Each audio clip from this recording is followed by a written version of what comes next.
ആദർശും മീരയും തമ്മിലുള്ള വിവാഹം കഴിഞ്ഞിട്ട് 2 വർഷമേ ആകുന്നുള്ളൂ. നാട്ടുകാരുടെ മുന്നിൽ ഒരു മാതൃകാ ദമ്പതികളായിരുന്നു അവർ. വലിയൊരു ബിസിനസ്സുകാരനായ ആദർശ് മീരയെ രാജ്ഞിയെ പോലെയാണ് നോക്കിക്കണ്ടിരുന്നത്. 9 മാസം ഗർഭിണിയായ മീരയുടെ പ്രസവമടുത്ത ദിവസങ്ങളിൽ തന്നെ പ്രതീക്ഷിച്ചിരിക്കുന്ന സന്തോഷത്തിലാണ് ആദർശ് ആ വീട് ഒരുക്കി വെച്ചിരുന്നത്. എന്നാൽ ആ സന്തോഷത്തിനുമേൽ കരിനിഴൽ വീഴ്ത്തുന്ന ആ സത്യം ആദർശ് അറിയുന്നത് ഒരു സാധാരണ വൈകുന്നേരമാണ്. അന്ന് ഓഫീസിൽ നിന്ന് അല്പം നേരത്തെ എത്തിയ ആദർശ് കണ്ടത് സ്വീകരണ മുറിയിൽ വെപ്രാളത്തോടെ ഫോണിൽ സംസാരിക്കുന്ന മീരയാണ്. അവൻ വരുന്നത് കണ്ട് അവൾ പെട്ടെന്ന് ഫോൺ കട്ട് ചെയ്തു. അവളുടെ മുഖത്തെ വിളർച്ചയും പരിഭ്രമവും ആദർശിന്റെ ഉള്ളിൽ സംശയത്തിന്റെ കറുത്ത വിത്തുകൾ പാകി. രാത്രി മീര ഉറങ്ങിയെന്ന് ഉറപ്പുവരുത്തിയ ശേഷം ആദർശ് അവളുടെ മേശപ്പുറത്തിരുന്ന ഫോൺ എടുത്തു നോക്കി. പാസ്വേഡ് അറിയാമായിരുന്ന അവൻ ചാറ്റ് ബോക്സ് തുറന്നതും അവന്റെ കാലിനടിയിലെ മണ്ണ് ഒലിച്ചുപോയി. കോളേജിലെ മീരയുടെ മുൻ കാമുകൻ രാഹുലിന്റെ സന്ദേശങ്ങളായിരുന്നു അത്. വയറ്റിൽ വളരുന്നത് എന്റെ കുഞ്ഞാണ് മീര.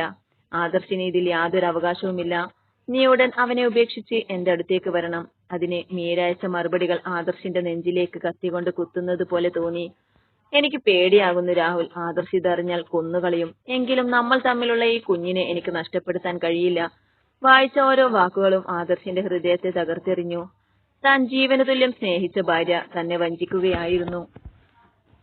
തന്റേതെന്ന് കരുതിയ കുഞ്ഞ് മറ്റൊരുവന്റെ രക്തമാണ്. പിറ്റേ ദിവസം രാവിലെ വീട് മുഴുവൻ മരണവീട് പോലെ നിശബ്ദമായിരുന്നു. പ്രസവവേദനയുടെ ചെറിയ ലക്ഷണങ്ങൾ മീരയുടെ മുഖത്ത് പ്രകടമായിരുന്നുവെങ്കിലും ആദർശിന്റെ കണ്ണുകളിലെ ദേഷ്യം കണ്ടവൾ വിറച്ചുപോയി. ആദർശ് ഓടിച്ചെന്ന് മീരയുടെ മുന്നിൽ ആ ഫോൺ എറിഞ്ഞു. ഇതെന്താണ് മീര ഈ വയറ്റിൽ വളരുന്നത്? എന്റെ കുഞ്ഞാണോ? നീ എന്നെ ഇത്രത്തോളം ചതിച്ചോ?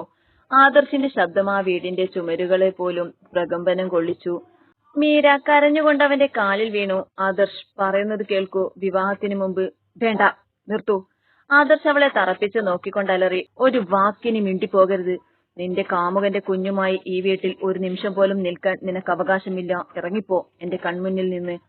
പ്രസവം മാറാത്ത ആ വയറുമായി കണ്ണീരോടെ പുറത്തേക്ക് നടക്കേണ്ടി വന്ന മീരയുടെ ആ അവസ്ഥ. അവിടുന്നാണ് ആ നാടകം പുതിയൊരു വഴിയിലേക്ക് തിരിയുന്നത്. ഇടിവെട്ടേറ്റതുപോലെ ആയിരുന്നു ആ വീടിന്റെ പടിയിറങ്ങി മീര പുറത്തേക്ക് നടന്നത്.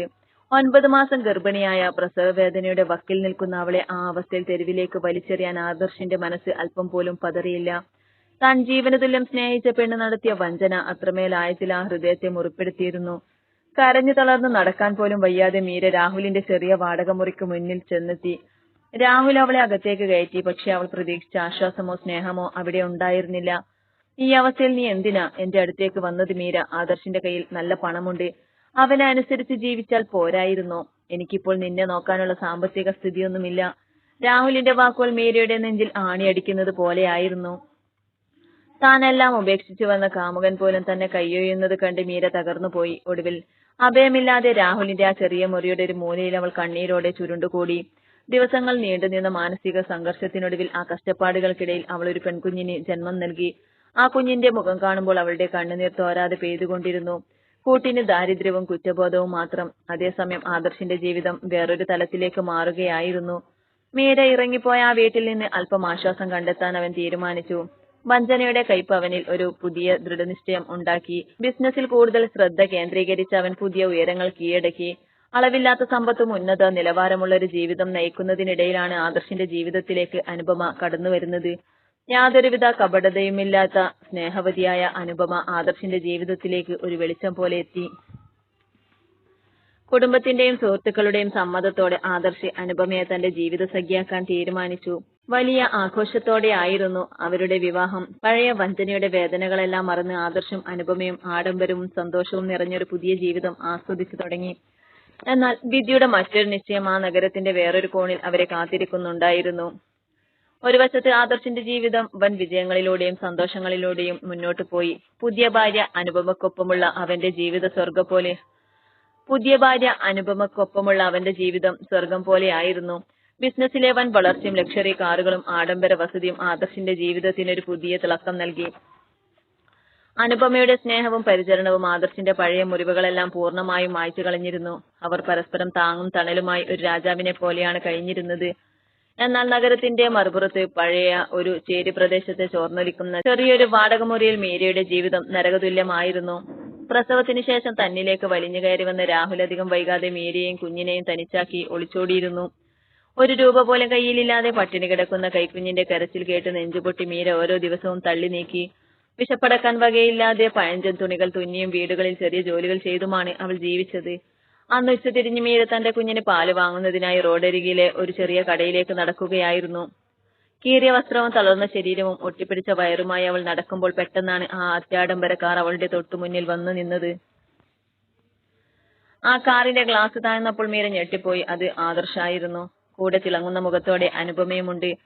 തങ്ങൾ സഞ്ചരിച്ചിരുന്ന വലിയ ഷോപ്പിംഗ് മാളിന്റെ മുന്നിൽ കീറിത്തുണിയെടുത്ത് നിൽക്കുന്ന മീരയെ ആദർശം പെട്ടെന്ന് തിരിച്ചറിഞ്ഞു. ആദർശിന്റെ കണ്ണുകളിൽ അല്പനേരം ഒരു കൗതുകം നിഴലിച്ചെങ്കിലും അത് പെട്ടെന്ന് തന്നെ കല്ലിച്ച ഭാവത്തിന് വഴിമാറി. മീര ഒന്ന് നോക്കുക പോലും ചെയ്യാതെ മുഖം തിരിച്ചവൻ അനുപമയോടെന്തോ സംസാരിച്ചു. ആഡംബര കാറിന്റെ ഉള്ളിലിരുന്ന് തന്നെ പുച്ഛത്തോടെയും അലട്ടലുകളോടെയും നോക്കുന്ന ആദർശിനെയും അനുപമയെയും മീര നോക്കി നിന്നു. കണ്ണീരിൽ കുതിർന്ന അവളുടെ കണ്ണ് കാഴ്ചകൾ മങ്ങി. താൻ നഷ്ടപ്പെടുത്തിയ ആ വലിയ ജീവിതവും സ്നേഹവും ഓർത്ത് അവൾ വിതുമ്പി. കാറ് ആക്സിലേറ്റർ ചവിട്ടി പൊടിപ്പാഴ്ത്തി മുന്നോട്ട് പോയപ്പോൾ വഴിയിൽ തനിച്ചായ മീര തന്റെ കുഞ്ഞിനെ നെഞ്ചോട് ചേർത്ത് പൊട്ടിക്കരഞ്ഞു. ആ മാളിന്റെ മുന്നിൽ വെച്ചുള്ള ആ കൂടിക്കാഴ്ച മീരയുടെ മനസ്സിനെ വീണ്ടും തകർത്തെറിഞ്ഞു.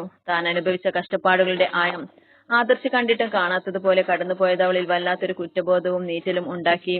എങ്കിലും വിശന്ന് കരയുന്ന ആ കുഞ്ഞിന്റെ മുഖം കാണുമ്പോൾ അവൾക്ക് വീണ്ടും ജീവിക്കാനുള്ള കരുത്ത് ലഭിച്ചു. ആരോടും പരാതി പറയാതെ കീറിയ വസ്ത്രങ്ങൾ തുന്നുന്ന ജോലിയും കൂലിപ്പണിയും ചെയ്ത് അവൾ ആ കുഞ്ഞിനെ കഷ്ടപ്പെട്ട് വളർത്തി. മറുവശത്ത് ആദർശിന്റെയും അനുപമയുടെയും ജീവിതം കൂടുതൽ മനോഹരമായി മുന്നോട്ട് പോവുകയായിരുന്നു. ബിസിനസ്സിൽ പുതിയ റെക്കോർഡുകൾ തീർത്ത ആദർശ് നഗരത്തിലെ പ്രമുഖരിൽ ഒരാളായി മാറി. വിശ്വാഘോഷങ്ങളുടെ ഭാഗമായി നഗരത്തിലെ ഏറ്റവും വലിയ ഒരു പഞ്ചനക്ഷത്ര ഹോട്ടലിൽ വെച്ച് ആദർശ് ഒരു വലിയ പാർട്ടി സംഘടിപ്പിച്ചു. പ്രമുഖ വ്യവസായികളും രാഷ്ട്രീയക്കാരും ഒത്തുകൂടിയ ആ ആഡംബര ചടങ്ങിൽ അനുപമയോടൊപ്പം രാജകീയമായ വേഷത്തിലാണ് ആദർശ് എത്തിച്ചേർന്നത്. ആ പാർട്ടിയുടെ ഭാഗമായി ഹോട്ടലിന് പുറത്ത് പാവപ്പെട്ട കുട്ടികൾക്കും സ്ത്രീകൾക്കും ഭക്ഷണവും പുതിയ വസ്ത്രങ്ങളും വിതരണം ചെയ്യാൻ അനുപമ മുൻകൈയെടുത്തിരുന്നു. വിശപ്പിന്റെയും ദാരിദ്ര്യത്തിന്റെയും കാഠിന്യം അറിയാവുന്ന ഒരു കൂട്ടം ആളുകൾ ഹോട്ടലിന്റെ ഗേറ്റിന് പുറത്ത് വരിവരിയായി നിന്നു. അക്കൂട്ടത്തിൽ കയ്യിലൊരു കൊച്ചുകുഞ്ഞിനെയും ചേർത്ത് പിടിച്ച് പഴയൊരു കീറപ്പുതപ്പ് ശരീരത്തിൽ ചുറ്റി നിൽക്കുന്ന മീരയും ഉണ്ടായിരുന്നു. അന്നത്തെ ആ വലിയ വിശപ്പടക്കാൻ എങ്ങനെയെങ്കിലും ഒരു പൊതിച്ചോറ് കിട്ടുമെന്ന പ്രതീക്ഷ മാത്രമായിരുന്നു അവളുടെ മനസ്സിൽ. ആദർശിന്റെ ഉടമസ്ഥതയിലുള്ള ആ സ്ഥാപനത്തിന്റെ മുന്നിലാണ് താൻ നിൽക്കുന്നതെന്നോ അകത്ത് ആഘോഷങ്ങൾ നടക്കുന്നത് ആരുടേതാണെന്നോ അവൾ അറിഞ്ഞിരുന്നില്ല. അതേസമയം ഹോട്ടലിന്റെ മുൻവശത്ത് അതിഥികളെ സ്വീകരിക്കാൻ നിൽക്കുകയായിരുന്ന ആദർശിന്റെ കണ്ണുകൾ യാദൃച്ഛികമായി ആ ഗേറ്റിന് പുറത്തേക്ക് നീണ്ടു. അവിടെ ആ ജനക്കൂട്ടത്തിനിടയിൽ നിന്ന് തളർന്ന മുഖത്തോടെ നിൽക്കുന്ന മീരയെ അവൻ പെട്ടെന്ന് തിരിച്ചറിഞ്ഞു. അവളുടെ കയ്യിലെ കൊച്ചുകുഞ്ഞിനെയും അവളുടെ ദയനീയമായ അവസ്ഥയും കണ്ട നിമിഷം ആദർശിന്റെ മുഖത്ത് പുച്ഛവും ഒപ്പം ചെറിയൊരു അമ്പരപ്പും നേലിച്ചു. താൻ ഒരിക്കൽ സ്നേഹിച്ച പിന്നീട് തന്റെ ജീവിതത്തിൽ നിന്ന് ആട്ടിയോടിച്ച ആ പെണ്ണ് ഇന്ന് തെരുവിൽ അലയുന്ന അവസ്ഥയിൽ എത്തി നിൽക്കുന്നത് കണ്ടിട്ടും ആദർശിന്റെ മനസ്സിൽ അല്പം പോലും ദയ തോന്നിയില്ല. കാണുന്നുണ്ടോ അതൊക്കെ? വഞ്ചനയുടെയും ചതിയുടെയും ഫലം അനുഭവിച്ചു തീർക്കുകയാണവൾ. അരികിൽ നിന്ന അനുപമയോട് തികഞ്ഞ പുച്ഛത്തോടെ ആദർശ് പറഞ്ഞു. അനുപമയും അവിടേക്ക് നോക്കിയൊന്ന് നെടുവീർപ്പിട്ടു. ആഡംബരത്തിന്റെ നെറുകയിൽ നിൽക്കുന്ന തന്റെ ഭർത്താവിന്റെ പഴയ ഭാര്യയുടെ ഈ ദയനീയ കോലം കണ്ട അനുപമയുടെ മനസ്സിലൊരു നിമിഷം ചെറുതായൊന്ന് പിടഞ്ഞുവെങ്കിലും അവളും അത് പെട്ടെന്ന് അവഗണിച്ചു. അകത്തു നിന്നും ഉയരുന്ന പാട്ടിന്റെയും ആഹ്ലാദത്തിന്റെയും ശബ്ദങ്ങൾക്കിടയിൽ പുറത്ത് തണുത്ത കാറ്റിൽ വിറച്ചു നിൽക്കുന്ന മീര തന്റെ കുഞ്ഞിന്റെ നെറ്റിയിൽ ഉമ്മ വെച്ച് കണ്ണീരൊഴുക്കുകയായിരുന്നു. തന്നെ ഈ അവസ്ഥയിലെത്തിച്ച വിധിക്ക് മുന്നിൽ തോറ്റുകൊടുക്കാൻ തയ്യാറാകാതെ അവൾ ആ രാത്രി അവിടെ നിന്ന് പതുക്കെ നടന്നു നീങ്ങി. വർഷങ്ങൾ അതിവേഗം കടന്നുപോയി. മീരയുടെ കുഞ്ഞിപ്പോൾ വളർന്നു വരുന്നുണ്ട്. അമ്മയുടെ കഷ്ടപ്പാടുകളും കണ്ണീരും കണ്ടറിഞ്ഞാണ് ആ കുഞ്ഞ് വളർന്നത്. സ്വന്തം വയറ് നിറക്കാനില്ലെങ്കിലും മകളുടെ വിശപ്പ് മാറ്റാൻ മീര രാപ്പകലില്ലാതെ അധ്വാനിച്ചു. ചേരിയിലെ ആ ചെറിയ മുറിയിലും അവൾ തന്റെ കുഞ്ഞിനായി ഒരു ചെറിയ ലോകം തീർത്തു. തെരുവിന്റെ കോണുകളിൽ ചെറിയ സാധനങ്ങൾ വിറ്റും അലക്കുപണികൾ ചെയ്തുമാണ് അവൾ അന്നന്നത്തെ വക കണ്ടെത്തിയത്. എന്നാൽ ആദർശിന്റെയും അനുപമയുടെയും ജീവിതത്തിൽ വിധി മറ്റൊരു തരത്തിലാണ് കളിച്ചത്. ബിസിനസ്സിൽ വൻ വിജയങ്ങൾ കൊയ്തിരുന്ന ആദർശിന് പെട്ടെന്നൊരു ദിവസം കനത്ത തിരിച്ചടി നേരിട്ടു. ബിസിനസ് പങ്കാളികളുടെ ചതിയും തെറ്റായ തീരുമാനങ്ങളും കാരണം അവന്റെ കമ്പനി വലിയ കടക്കെണിയിലായി. ലക്ഷറി കാറുകളും ആഡംബര വസതിയും ബാങ്ക് അധികാരികൾ ജപ്തി ചെയ്തു. ഒറ്റ രാത്രി കൊണ്ട് കോടീശ്വരൻ പാവപ്പെട്ടവനായി മാറി. ഈ കഷ്ടകാലത്ത് ആദർശിന് താങ്ങായി നിൽക്കുമെന്ന് അവൻ കരുതിയ അനുഭവം പോലും പിന്നീട് ആ അവസ്ഥയിൽ നിന്ന് പിൻവാങ്ങി.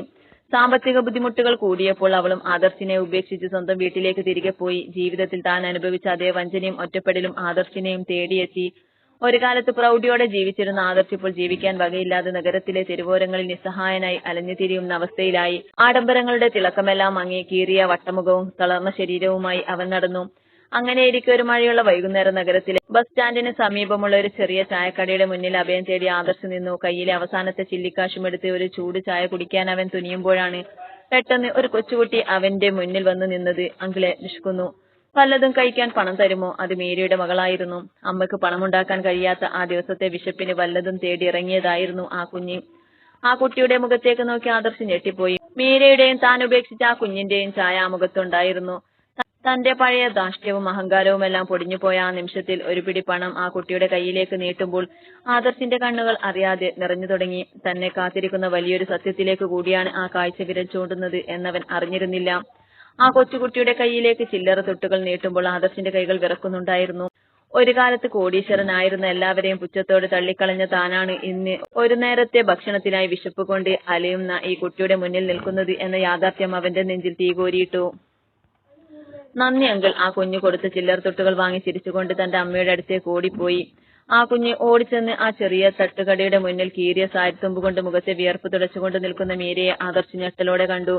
വർഷങ്ങൾക്ക് മുമ്പ് താൻ ക്രൂരമായി തെരുവിലേക്ക് വലിച്ചെറിഞ്ഞ അതേ പെണ്ണ്. അവളുടെ മുഖത്ത് പ്രായത്തിന്റെ ക്ഷീണവും കഷ്ടപ്പാടുകളുടെ പാടുകളും ഉണ്ടെങ്കിലും പതറാത്ത ആത്മാഭിമാനത്തോടെ അവൾ അവിടെ പണിയെടുക്കുന്നുണ്ടായിരുന്നു. അവന്റെ കാലുകൾ അറിയാതെ മീരയുടെ അടുത്തേക്ക് നടന്നു. തന്റെ മുന്നിൽ കോലം കെട്ടി കീറിയ വസ്ത്രവും താടി വളർത്തിയ മുഖവുമായി നിൽക്കുന്നത് ഒരു കാലത്ത് തന്നെ ക്രൂരമായി ശിക്ഷിച്ച ആദർശാണെന്ന് മീര പെട്ടെന്ന് തിരിച്ചറിഞ്ഞു. അവളുടെ കൈയിലെ ചവി താഴെ വീഴാൻ പോയി. അവൾ അവനെ നോക്കി പകച്ചു നിന്നു. ആദർശിന്റെ കണ്ണുകൾ നിറഞ്ഞൊഴുകുന്നുണ്ടായിരുന്നു. ഒരു വാക്കുപോലും പറയാൻ കഴിയാതെ അവൻ ആ മണ്ണിൽ തലകുനിച്ചു നിന്നു. ആദർശ്. മീരയുടെ ശബ്ദമിടറി. താൻ അനുഭവിച്ച കഷ്ടപ്പാടുകളുടെ ഇരട്ടിയാണിന്ന് ആദർശ് അനുഭവിക്കുന്നതെന്ന് മനസ്സിലാക്കി ആ നിമിഷം മീരയുടെ ഉള്ളിൽ പകയോ ദേഷ്യമോ അല്ല, മറിച്ച് വലിയൊരു വേദനയാണ് തോന്നിയത്. പക്ഷേ തന്നെ ആട്ടിയോടിച്ചവന്റെ ഈ അവസ്ഥ കണ്ടപ്പോൾ അവൾക്ക് കണ്ണീരടക്കാനായില്ല. എനിക്ക് തെറ്റുപറ്റി മീര, ആദർശ് വിതുമ്പിക്കൊണ്ട് പറഞ്ഞു. എന്റെ അഹങ്കാരവും അന്ധമായ ദേഷ്യവുമാണ് എന്നെ ഈ അവസ്ഥയിൽ എത്തിച്ചത്.